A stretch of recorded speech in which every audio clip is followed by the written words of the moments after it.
காப்பான் படத்துல prime minister ரோல்ல நடிச்சிருக்க Arya கிட்ட villain phone பண்ணி பேசுற மாதிரி ஒரு சூப்பர் சீன் வரும். அபிஷேக் சந்திரகாந்த் வர்மா. இப்ப வில்லன் என்ன சொல்லுவாருன்னா, எனக்கு தஞ்சாவூர்ல 8 மைன்ஸ் ஃபுல் பர்மிட்டோட இருக்கு, தோன்றதுக்கு லைசன்ஸோட இருக்க என்னோட மைன்ஸை நானே முடிக்கிறேன், நீயே அனௌன்ஸ் பண்ண, ஃபங்க்ஷனுக்கு ஏற்பாடு பண்ணு, உன் இமேஜ் உச்சத்துக்கு போகும்.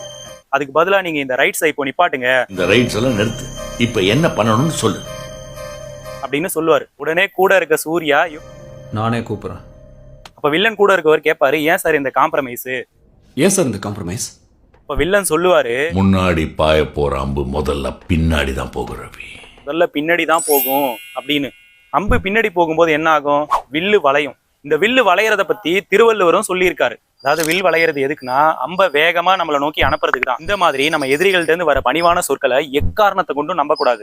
வில்லு எப்படி வேகமா வந்து தாக்குமோ அத மாதிரி இந்த எதிரிகளோட பணிவான சொற்களை நம்பினா நமக்கு மோசமான விளைவுகளை கொடுத்துடும் அப்படின்னு வள்ளுவர் சொல்றாரு. அந்த திருக்குறள் என்னன்னா, சொல் வணக்கம் ஒன்னார்கண் கொல்லற்க, வில் வணக்கம் தீங்கு குறித்தமையான்.